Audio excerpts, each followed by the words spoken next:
Hello. क्या आपको पता है हम जब पैसे से कोई भी काम करते हैं तो हमारा पैसा कभी खर्च नहीं होता। मतलब हम जब होटल पे खाना खाते हैं तो हमारी जेब से पैसा जाता है बट वो कभी खर्च नहीं होता। जेब खाली होती है, अकाउंट खाली होती है, फिर भी पैसा खर्च नहीं होता। क्या बता रहे हो यार? देखो, मैं पैसे की बात करने नहीं आया, मैं बात करने आया हूँ एनर्जी की। आपको पता है इस दुनिया की एनर्जी कभी भी खर्च नहीं होती।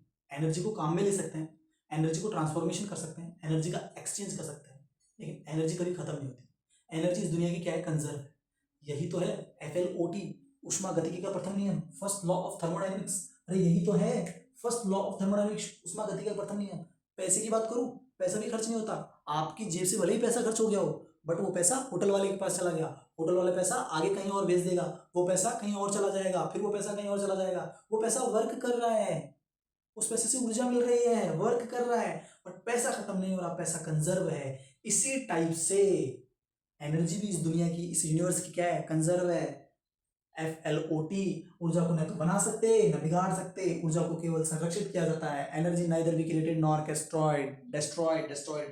एनर्जी हमेशा क्या रहती है? कंजर्व। और यही तो है भैया, डेल यू बराबर क्यू प्लस डब्ल्यू। यही तो है आपका ऊष्मागतिकी का प्रथम नियम, फर्स्ट लॉ ऑफ थर्मोडायनेमिक्स। देखो ये कैसे आया, अपन बात कर लेते हैं। डेल यू इंटरनल एनर्जी है भाई। आपके पास मान लो एक सिस्टम है, आपके पास मान लो ये क्या है? सिस्टम है। उस सिस्टम को आपने क्या दी?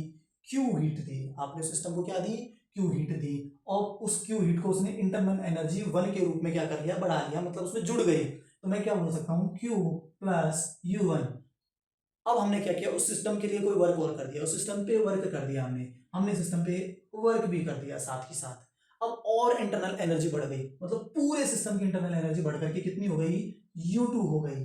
बढ़ करके कितनी हो गई? U2। अब मैं बोल सकता हूँ Q plus W is equal to U2 minus U1। Q plus W is equal to delta U। यही तो आपका थर्मोडायनेमिक्स का फर्स्ट है कि Q और W आप सिस्टम को हीट दो और वर्क करो, वो इंटरनल एनर्जी के रूप में स्टोर हो जाता है, बढ़ जाता है। अरे इंटरनल एनर्जी को एक्सचेंज करने के, एनर्जी को एक्सचेंज कर लेंगे सिस्टम और सराउंडिंग के बीच में। दो ही तरीके होते हैं, या तो हीट दो या हीट लो, या वर्क करो या वर्क करवाओ। तो सिस्टम और सराउंडिंग के बीच में एनर्जी एक्सचेंज के कितने तरीके हैं? दो तरीके, हीट और वर्क। इसलिए मैंने ये कर दिया, और हीट और वर्क को अगर मैं ऐड कर दिया, उन दोनों को कंजर्व करने के लिए डेल्टा यू के फॉर्म में लिख दिया। ये FLOT है, वही पैसे वाली बात के पैसा खर्च नहीं होता। कंफ्यूज रहोगे, हमारा तो खत्म होता है लेकिन दुनिया में नहीं होता। ठीक है, del U is equal to Q plus W. अब देखो यहाँ पे मैं और एक फीलिंग दिला देता हूँ आपको, बढ़िया सा फील दिला देता हूँ। फील कैसे देते हैं कि मान के चलो एक मैं कुकर लेता हूँ, कुकर के पास जो ये वाला कुकर है ना, इसके पास सीटी है, इसके पास क्या है? सीटी। और ये वाला जो कुकर है ना, इसके पास क्या नहीं है? सीटी नहीं है। इसके पास सीटी नहीं है, हिंदी में लिख देते हैं। इसके पास सिटी नहीं है, इसके पास सिटी है, इसके पास सिटी नहीं है। जिसके पास सिटी नहीं है ना, मैं उसको एट कांस्टेंट वॉल्यूम बोल देता हूं। एट कांस्टेंट वॉल्यूम मतलब वॉल्यूम बदलेगा नहीं भाई, वॉल्यूम फिक्स है। और जो सिटी वाला कुकर है उसको मैं एट कांस्टेंट प्रेशर बोल देता हूं। एट कांस्टेंट प्रेशर बोल देता हूं। अब देखो यहां इंटरनल एनर्जी क्या काम करेगी, देखना कैसे बनेगी। इंटरनल एनर्जी बदल जाएगी, देखो कैसे। जो एट कांस्टेंट वॉल्यूम है, आप इसको यहां ऐसे भी लिख सकते हो, Q plus P delta V is equal to delta U। आपको पता होना चाहिए W is equal to P delta V होता है। मतलब कोई भी सिस्टम पे वर्क करते हो तो P डेल्टा V वर्क करता है। अब माइनस प्लस वो बात की बात पे हम कभी फिर से चर्चा करेंगे W की। हम यहाँ पे P डेल्टा V याद रखेंगे। अब देखो मैं यहाँ पे वॉल्यूम क्या कर रहा हूँ? कांस्टेंट कर रहा हूँ। तो अगर एट कांस्टेंट वॉल्यूम पे heat, Q heat at constant volume पे रखते हो तो इंटरनल एनर्जी के बराबर हो जाएगा। देख लो, इंटरनल एनर्जी के क्या हो जाएगा? बराबर हो जाएगा। एट कांस्टेंट वॉल्यूम पे हीट इंटरनल एनर्जी के बराबर हो गई। मतलब आपने जो heat the at constant volume पर, वो आंतरिक ऊर्जा इंटरनल एनर्जी के रूप में स्टोर हो गई, बढ़ गई।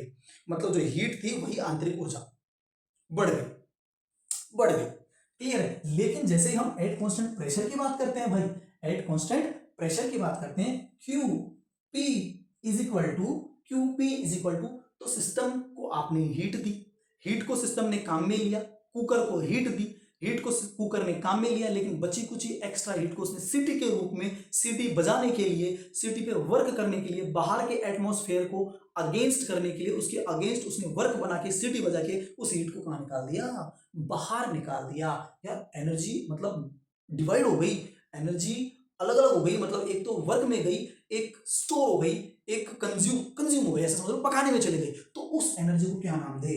अब भैया हम उस एनर्जी को देखो, एक जो हीट दी ना वो पी और डेल्टा वी के रूप में थी, अरे पी प्लस डेल्टा वी के रूप में थी, और इसको क्या माना? डेल्टा आपने यू माना।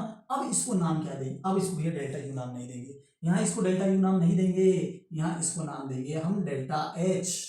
एंथैल्पी मतलब एट कांस्टेंट प्रेशर पर जो आप सिस्टम को हीट देते हो वो इंटरनल एनर्जी और सीटी बजाना वर्क दोनों में चली जाती है, तो उस एनर्जी को अब की बार हम डेल्टा एच के नाम से जानते हैं, जिसको हम एंथैल्पी बोलेंगे। देखो यहां से जन्म हो गया एंथैल्पी का, यहां से जन्म किसका हो गया? एंथैल्पी। एंथैल्पी यहां से आपका जन्म हो गया, आपका नहीं, एंथैल्पी का जन्म हो गया। क्लियर है? अब आपने एक चीज पढ़ी होगी, मैं आपको बता देता हूं, at constant C is equal to Q V M delta T या एन डेल्टा टी, जैसे आपकी इच्छा। Q V is equal to C V M delta T, ये आपने पहले पढ़ लिया। मैं यहां क्यू वी को डेल्टा यू बोल रहा हूं, डेल्टा यू बराबर C V M delta T. देख लो एक मस्त है, इधर आ जाओ, यहां C P is equal to Q P अपोल एम डेल्टा टी, यहां पे Q P is equal to C P M delta T, यहां क्यू पी को मैंने डेल्टा एच नाम दे दिया, डेल्टा एच बराबर C P M delta T. पता है ये सीपी और सीवी और डेल्टा एच क्या काम आएगा? ये CP minus CV is equal to R, CP minus CV is equal to R, reactions के लिए काम में आएगा, अभिक्रियाओं के लिए काम में आएगा। ठीक है, तो ये हमने थर्मोडायनेमिक्स के फर्स्ट लॉ की बात करते हुए, देखो हमारी जेब का पैसा तो खर्च होगा, लेकिन वो पैसा कहीं ना कहीं काम में आता है। देखो एनर्जी खर्च होती है, कार चलती है, पेट्रोल जलता है, कार भागती है, धुआं निकलती है, एनर्जी ने वर्क किया, वर्क बना के बाहर निकाल दिया, हीट बना के बाहर निकाल दिया। एनर्जी कहीं ना कहीं इस दुनिया में है, उसको सिर्फ एक्सचेंज किया जा रहा है हीट के थ्रू और वर्क के थ्रू। एनर्जी कंजर्व है, कहीं नहीं जा रही है, पैसा भी कंजर्व है, कहीं नहीं जा रहा है, तो इसको हम बोलते हैं FLOP, first law of thermodynamics, उष्मागतिकी का प्रथम नियम। तो आई होप आपको ये समझ में आ गया होगा। बाकी थैंक यू सो मच।